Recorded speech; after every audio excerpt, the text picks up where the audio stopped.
एक माँ बेटे थे। घर में बहुत गरीबी थी। बेटा रोज जंगल से लकड़ी काट कर लाता और बेचकर अपना गुजारा करता। एक बहन थी जिसकी थोड़े दूर गांव में शादी हुई। भादवे का महीना आया, ऋषि पंचमी आई। तब बेटा बोला, माँ मैं बहन के यहाँ राखी बांधने जाऊँ? माँ ने कहा, बेटा हम बहुत गरीब हैं, तू राखी बंधा के बहन को क्या देगा? तब बेटा बोला, मैं लकड़ी बेचकर जो पैसे लाता हूँ वह ले जाऊं, और रवाना हो गया। रास्ते में चोर मिले और उसे लूट लिया और उससे पैसे ले लिए। वह रोने लगा, अब मैं मेरी बहन को क्या दूंगा? उधर से सप्तऋषि भगवान निकले। उसे रोता देखकर पूछा, बेटा तू क्यों रो रहा है? तब उसने बहन के यहाँ राखी बंधवाने वाली बात और रास्ते में चोर ने लूटा वह बात ऋषि को बताई। ऋषि ने उसे एक सांखला दिया और कहा, जब तेरी बहन राखी बांधे तब इसे थाली में डालना। वह कुछ समझा नहीं और रवाना हो गया। आगे गया तो एक नदी मिली। वह बोली, मैं तुझे बहाऊं? वह यह देखकर बोला, मुझे बहन के यहाँ राखी बंधा कर आने दे, उसके बाद बहा लेना। आगे गया तो एक सांप मिला और बोला, मैं तुझे डसूंगा। वह बोला, मुझे बहन के यहाँ राखी बंधवा कर आने दे, बाद में डस लेना। इतना कहकर आगे गया तो उसे सिंह मिला और कहा, मैं तुझे खाऊंगा। वह बोला, मुझे बहन के यहाँ राखी बंधवा कर आने दो, फिर खा लेना। सभी को यह कहता कहता वह बहन के यहाँ पहुंचा। बहन सूत काट रही थी। सूत का तार बार बार टूट रहा था। बहन बोली नहीं। भाई ने सोचा, आज मैं गरीब हूँ, तो बहन भी नहीं बोली। थोड़ी देर बाद भाई खड़ा रहा। उसने सोचा कि मैं तो कितनी मुश्किलों से बहन के यहाँ आया हूँ और बहन बोल ही नहीं रही है। उसको बड़ा दुख हुआ। बहन का सूत का तार लंबा हुआ। तब बहन उठी और भाई से बोली। भाई बोला, बहन मैं तो कभी से खड़ा हूँ, तूने तो ऊंचा मुंह करके देखा भी नहीं। बहन बोली, भाई मैं तेरे लिए ही सूत जोड़ रही थी। सूत का तार घड़ी घड़ी टूट रहा था, तेरी उम्र बढ़ा रही थी। तब भाई बोला, बहन तू कहाँ कहाँ मेरी उम्र बढ़ाएगी, मैं वचन देकर आया हूँ। पीछे भाई ने बहन को सारी बात बताई। बहन ने भाई से राखी बंधवाई। सभी दिवर जिठानियाँ आकर देखने लगी कि भाई थाली में क्या डालेगा। तब भाई ने ऋषि भगवान का दिया सांखला डाला तो वह सोने का हो गया। सबको आश्चर्य हुआ। बहन दिवर जिठानियों के पास गई और बोली, मेरा भाई आया है, मैं क्या बनाऊं?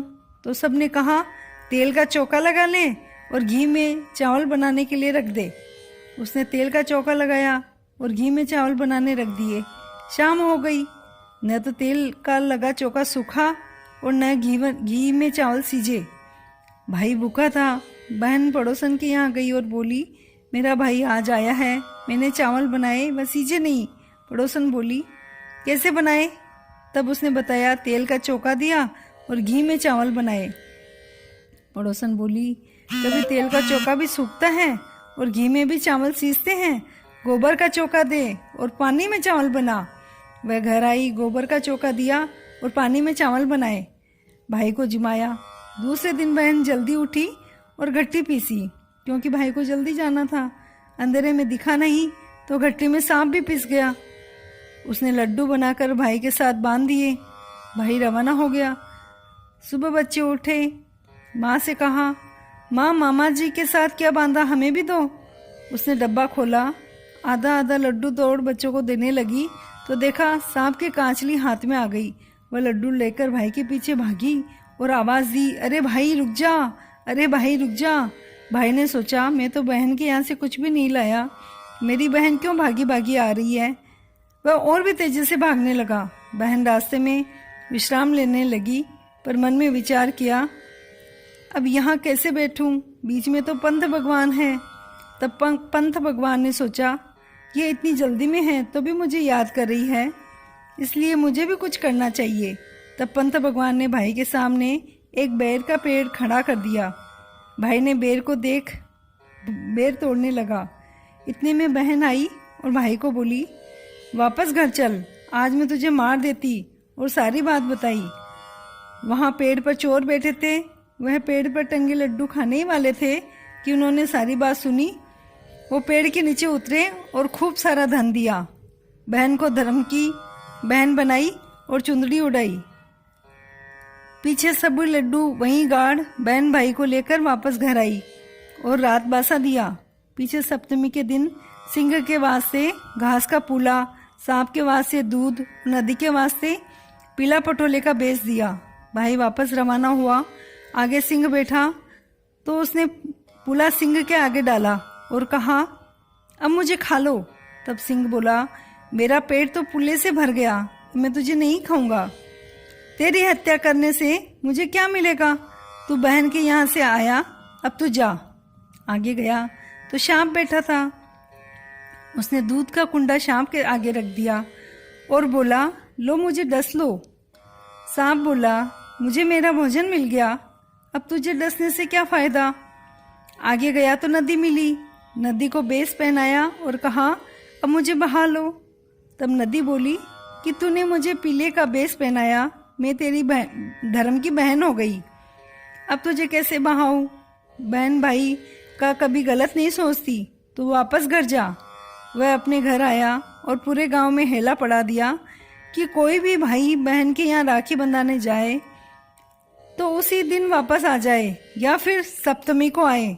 छठ को नहीं आना और छठ को घट्टी भी नहीं पीसनी, बिलौना भी नहीं करना, भाई को जिमा कर विदा करना। हे भगवान, जैसे उन बहन भाइयों का सत रखा। एक ब्राह्मण ब्राह्मणी थे। भादों का महीना आया। ब्राह्मणी ने ब्राह्मण से किसी ऋषि को भोजन करने के लिए बोल के आने के लिए कहा। ब्राह्मण तालाब पर गया। ऋषि पंचमी का दिन था। वहाँ ऋषियों को देखा। उन्हें भोजन का कहना चाहिए ये सोचकर ब्राह्मण ऋषि के पास गया और कहा, आप मेरे यहाँ भोजन करने पधारें। ऋषि बोला, हम 12 वर्ष में एक बार भोजन करते हैं। ऋषियों ने न्योता मान लिया।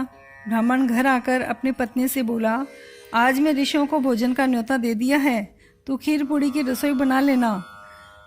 ब्राह्मण ने कहा, ठीक है, लेकिन संयोग से वो रजस्वला हो गई और बहुत घबराई कि अब क्या करूं। पति ने तो ऋषियों को जीवनी के लिए बुला लिया, अब मैं क्या करूं। ब्राह्मणी पड़ोसन के घर गई और जाके पूछा कि अब मैं क्या करूं, बहन तू रसोई बना देगी। तो वो बोली कि तुम ऐसे करो, 7 बार स्नान कर लो, 7 बार नए कपड़े पहन लो, और ऐसे तुम्हारा रजस्वला का दोष नहीं लगेगा और तुम आराम से रसोई बना लो। वो बोली थी और उसने ऐसा ही किया। ब्राह्मण घर में आए और ब्राह्मण ऋषि घर में आए भोजन करने के लिए और ब्राह्मण उनको परोसने के लिए लगा। जैसे ही ऋषि लोग जीवने लगे और वापस आँख खोली तो ऋषियों के सत के प्रभाव से खीर में लट्टे हो गई। देखते ही महात्मा को क्रोध आया। उन्होंने ब्राह्मण ब्राह्मणी को श्राप दे दिया कि अब हमें 12 वर्ष भूखा रहना पड़ेगा। अगले जन्म में तू बेल की योनि पाना और तेरी पत्नी कुत्ते की योनि में जन्म लेगी। महात्मा जी रवाना हुए। ब्राह्मण ब्राह्मणी दोनों मरे और बेटे के यहाँ बेल योनि और कुत्ते की योनि में पैदा हुए। बेल खेत का काम करता और कुत्ती घर के बाहर बैठी रहती। वर्ष बीत गए। भादों का महीना आया। बेटा जंगल में गया और तालाब के पाल पर बैठा। वहीं ऋषि 12 वर्ष के बाद नीचे उतरे, नहाए धोए, धोतियां सुखाई तो ब्राह्मण के बेटे ने देखा और भोजन के कहने गया कि आप हमारे यहाँ भोजन करने पधारे। ऋषि बोले, हम 12 वर्ष से नीचे आए हैं, पहले ही भूखे रहे। बेटा बोला, इस बार रसोई में खुद बनाऊंगा, किसी को हाथ नहीं लगाने दूंगा। ऋषि को न्योता देकर घर आया। नहा धोकर अपने हाथ से खीर पूरी की रसोई बनाई। पति पत्नी दोनों अपना काम कर रहे थे और खीर का भगोना खुला रह गया। ऊपर से एक चील निकली जिसके मुंह में सांप का टुकड़ा था। वह जैसे ही वहां से निकली, सांप खीर के भगोने में गिर गया। बाहर बेटी कुत्ती ये देख रही थी और सोचने लगी कि बेटे बहू को तो मालूम नहीं कि खीर में सांप गिर गया है। अगर ऋषि यह खाएंगे तो सांप दे देंगे। आगे तो मैं भुगत रही हूँ, बेटे बहू को कौन कहेगा। इतने में बहू पानी लेकर आई। बहू को देख कुत्ती ने खीर के भगोने में मुंह लगा दिया। बहू को गुस्सा आया और चूल्हे से जलती हुई लकड़ी निकाली, कुत्ती की कमर में खूब जोर से मारा, जिससे कुत्ती की पीठ की हड्डी टूट गई और वो त्राही त्राही करके बैठ गई। उधर बहू ने पति से कहा, वापस खीर बनाई। ऋषियों को बुलाया। ऋषि भोजन कर वापस गए। शाम हो गई। खेत से बेल आया और कुत्ती भी वहीं बैठी थी। बेल और कुत्ती बातें करने लगे। बेल ने पूछा, आज तो तुझे खीर पूड़ी खाने को मिली होगी। तब कुत्ती बोली कि आप खीर पूड़ी की बात करते हो, आज मुझे रोज की रोटी भी नहीं मिली। और पूरी बात बैल को बता दी। बैल बोला कि आज मुझे भी खेत में बहुत काम करना पड़ा, चारा पानी भी नहीं दिया। बैल और कुत्ती बहुत दुखी हुए। उसकी बातें बेटे ने सुन ली। वह वहीं सो रहा था। वह उठा, उसने बैल को चारा पानी दिया, कुत्ती को रोटी दी और दिन उगने पर बड़े बड़े विद्वान पंडितों को बुलाकर पूछा कि इनकी योनि से कैसे छुटकारा मिले। तब पंडित बोले, ऋषि पंचमी का व्रत कर सप्त ऋषियों की पूजा करके उसका फल इन दोनों को दे तो इनको इस योनि से छुटकारा मिल सकता है। ऋषि पंचमी का दिन आया। पुत्र ने उनके बताए अनुसार ही किया। स्वर्ग से विमान आया और दोनों अपनी योनि से छूटे। बैल ने सुंदर पुरुष और कुत्ती ने सुंदर स्त्री का रूप धारण कर लिया और विमान में बैठकर वैकुंठ में गए। हे सप्त ऋषि भगवान, जैसे उनके दोष दूर किया वैसे सबके करना, जैसे उनको मोक्ष दिया वैसे सबको। एक ब्राह्मणी थे, उनके कोई संतान नहीं थी। वह रोज शिवजी की पूजा करते थे। एक दिन शिवजी प्रसन्न हुए और आशीर्वाद दिया कि जा, तेरे घर कन्या का जन्म होगा। 9 महीने पूरे होते ही ब्राह्मणी ने कन्या को जन्म दिया। जब कन्या को दाई नहलाने आई तो उसके मुंह में सोने की लाल आई। दाई ने झट से उठा ली। अब दाई सब काम छोड़ पहले ब्राह्मणी के आती और सोने की लाल ले जाती। एक दिन ब्राह्मणी बोली, दाई मेरे पास देने को कुछ नहीं है, तू मत आया कर। तब दाई बोली, मैं इतने घर में काम लेती हूँ, एक घर का नहीं लूंगी तो क्या हो जाएगा। बस सब काम छोड़कर पहले ब्राह्मणी के यहाँ आती। ऐसे करते करते बहुत दिन हो गए। एक दिन शिवजी भगवान ने सोचा कि मैंने तो इसकी गरीबी दूर करने के लिए कन्या दी, इसे मालूम ही नहीं है और दाई धनवान होती जा रही है। एक दिन भगवान ने खूब आंधी चलाई, बरसात बरसने लगी, चारों तरफ पानी ही पानी हो गया। तब दाई ने सोचा कि आज कब बरसात रुके और मैं जाऊं। उधर ब्राह्मणी ने सोचा, आज दाई तो आएगी नहीं, मैं अपने हाथों से लोई पीटी कर दूं। ब्राह्मणी ने जैसे ही उसको नहलाया धुलाया, उसके मुंह से सोने की लाल आई। ब्राह्मणी बोली, अब पता चला क्यों दाई सब काम छोड़कर पहले मेरे यहाँ आती है। इतने में बरसात रुकी, दाई भागी भागी आई, किवाड़ खुलवाया और कहा, आज देर हो गई, पीटी करूं। तो ब्राह्मणी बोली, मैंने आज अपने हाथों से ही कर ली, तू तो धन की भूखी आती है। दाई वापस गई। अब ब्राह्मण को बहुत धन हो गया, रोज लाले जो मिलने लग गई। ऐसे करते करते कन्या बड़ी हुई। ब्राह्मणी बोली, मैं मेरी बेटी का ब्याह ऐसी जगह करूं जो मेरे यहाँ जमाई रहे। ब्राह्मण लड़के देखने लगा। एक जगह 4 बच्चे खेल रहे थे। ब्राह्मण ने पूछा कि आप किनके हो। एक बनिए का, एक हाथी का, एक साधों का और एक ब्राह्मण का था। ब्राह्मण के लड़के से पूछा कि तेरे घर में कौन कौन है। वह बोला, मैं तो अकेला ही हूँ। तब ब्राह्मण बोला, मेरी बेटी से ब्याह कर ले और घर जमाई रह जा। उसने हाँ कर दी। ब्राह्मण ने अपनी पुत्री की शादी उसके साथ कर दी और उसे घर जमाई बनाकर रख लिया। अब जब बेटी जमाई दोनों सोते तो माँ सुबह रोजाना आकर सोने की लाल उठाकर ले जाती। बहुत दिन हो गए। एक दिन जमाई ने देख लिया और अपनी पत्नी से पूछा कि हम दोनों सोते हैं तो तेरी माँ रोजाना सुबह सुबह क्यों आती है। तब वह बोली, मेरी माँ का उठते ही मेरा मुंह देखने का नियम है। तब पति बोला कि तेरा ऐसा कैसा मुंह है, कल मैं भी देखूं। सुबह पति जल्दी उठा और देखा कि सोने की लाल मुंह पर पड़ी है। अब वह बोली कि देख, तेरी माँ तेरा मुंह देखने नहीं, लाल लेने आती है। तब उसकी माँ ने दरवाजा खुलवाया। जमाई ने दरवाजा खोला तो बेटी के मुंह पर सोने की लाल नहीं थी।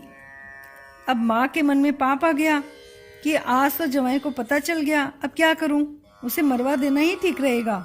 वह ब्राह्मण से बोली कि आज इस जमाई को मार दो। ब्राह्मण बोले, यह कन्या भगवान की दी हुई है, विधवा हो जाएगी। तब ब्राह्मणी बोली, सोने की लाल अगर रोज जमाई ले लेगा तो हमारे पास कुछ भी नहीं रहेगा। ब्राह्मणी ने ब्राह्मण को सिखाया। दोनों की बुद्धि फिरी और ब्राह्मण जमाई दोनों खेत में काम करने गए। जमाई हल के पीछे रहता और ससुर हल के आगे। ब्राह्मणी रोज खाना लेकर जाती। अपने पति के लिए गेहूं के फलके और जमाई के लिए जौ की रूखी सूखी रोटी लेकर जाती। एक दिन माँ बेटी से बोली, उसकी तबीयत ठीक नहीं थी, कि आज मैं खेत नहीं जा पाऊंगी, आज तो खाना दिया। 2 खंड का डब्बा दिया, नीचे का पिता को और ऊपर का जमाई को दे देना। बेटी को समझी नहीं, खेत में गई। जौ की बात उस दिन सारा काम उल्टा हो गया। रोज पहले रोटी ससुर जी खाने आते आज जमाई आया, बेटी को ध्यान रहा नहीं और उसने गेहूं का फलका उसको खाने को दे दिया। उसने झटपट खा लिया। रोज जौ की रोटी खाता और सोचा देखो आज मेरी पत्नी कितनी अच्छी रोटी लाई। तब पिता आए तो रोटी देख गुस्सा हुए। उनके मन में उल्टा विचार आया कि मेरी पत्नी तो मुझे रोज अच्छी रोटी खिलाती, आज बेटी ने ऐसी खिलाई। शाम को घर आया कि आज मेरे जौ की रोटी कैसे भेजी। जो बोले कि नहीं, मैंने तो गेहूं की रोटी ही भेजी थी। अब ब्राह्मण के मन में भी दूसरा विचार आ गया। दूसरे दिन ससुर जमाई दोनों खेत में गए। ससुर ने कहा, जमाई जी आज आप आगे रहो, पीछे से मैं हल हाँक लूंगा। जमाई बोला, मैं तो रोज ही पीछे रहता हूँ, आज आगे क्यों? ससुर बोला, नहीं आज आप आगे रहो। जमाई जैसे ही आगे आया, ससुर ने झट से जमाई को हल के नीचे हाँक दिया। जमाई मर गया। शाम को ब्राह्मण अकेला घर आया। बेटी ने पिता से पूछा तो पिता बोले, आज खेत में काम ज्यादा था। ब्राह्मणी राजी हो गई कि अब जमाई नहीं आएगा। माँ ने बेटी को रोटी खाने को कहा। बेटी बोली, माँ वहाँ आएंगे तभी खाऊंगी। रात हो गई, बेटी ने खाना नहीं खाया। तब पार्वती जी ने शिवजी से कहा कि आपकी दी हुई कन्या कितना दुख पा रही है। शिवजी बोले, तो ये घर जमाई क्यों रहा? पार्वती बोली, अब जो हो गया सो हो गया, अब इसे जिंदा करो, आपकी दी हुई कन्या विधवा थोड़ी रहेगी। तब शिवजी पार्वती जी आए, उनकी हड्डियां इकट्ठी की और चिट्टी अंगुली से अमृत का छिट्टा दिया, वह जिंदा हो गया। तब शिवजी बोले, तुझे ससुराल चाहिए या पत्नी? वह बोला, मुझे ससुराल से क्या काम, पर मैं कहाँ जाऊं, मेरे घर बार कुछ भी नहीं है। शिवजी बोले, तू जहाँ जाएगा वहाँ सब हो जाएगा। घर गया। ब्राह्मण ब्राह्मणी आराम से सो रहे थे। उन्हें तो यही मालूम था कि जमाई तो आने वाला नहीं। जाते ही वह पत्नी से बोला कि तुझे माँ बाप चाहिए या मैं, तू मेरे साथ चल। आगे सारी बात बताई। दोनों वहां से रवाना हुए, बहुत दूर गए, अपना घर बार बसाया, आराम से रहने लगे।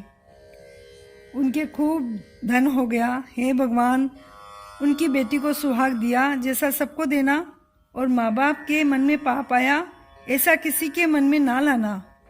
कितनी भी गरीबी हो पर घर जमाई नहीं रहना। इधर उसके माँ बाप के घर में वापस गरीबी आ गई। शिवजी भगवान ने उनकी गरीबी दूर करी, उनको साथ रखा और सप्त ऋषियों की पूजा करने से बेटी। एक ब्राह्मण था, रोज सुबह जल्दी उठता, गणेश जी की पूजा करता। एक दिन ब्राह्मणी बोली, आप पूजा करो तो देर हो जाती है, आज आप पूजा मत करो, मुझे भूख लगी है। ब्राह्मण बोले, मैं गणेश जी की पूजा रोज नियम से करता हूँ, उनकी पूजा करे बिना नहीं खाना खाता हूँ। दूसरे दिन ब्राह्मण नहाने के लिए गया तो ब्राह्मणी को बहुत गुस्सा आ रखा था, तो वो गणेश जी को उठा के बक्से के अंदर, अटैची के अंदर रख दिया। ब्राह्मण आया, पूछा, गणेश जी कहाँ हैं, पूजा करनी है मुझे। वो बोली, मुझे नहीं मालूम। दोनों की बहुत लड़ाई हुई। वो गुस्सा होके जाके सो गई। और ब्राह्मण भी गणेश जी महाराज की पूजा नहीं होने से खाना नहीं खाया। ऐसे ही 2-3 दिन निकल गए। गणेश जी ने सोचा, मेरा भक्त भूखा है। गणेश जी बक्से के अंदर से ही खूब हंसे और उनके मुंह से फूल झरे। तो फिर ब्राह्मणी ने देख के कि भाई गणेश जी के मुंह से तो फूल झरे हैं, उसको भी बहुत अच्छा लगा। वो गणेश जी के पांव पड़ी, क्षमा मांगी, मोदक का लाडू बनाया, भोग लगाया, आरती करी, भोजन कराया और नेम से खुद ही पूजा करने लग गई। गणेश जी महाराज उनको सद्बुद्धि दी, ब्राह्मणी को मन परिवर्तन किया। इसे सबका परिवर्तन करना और भक्ति भाव में सबको लगाना। बोलिए गणेश जी महाराज की। आशा बाड़ी जामा बेटी, कन्याकुमारी क्या करे।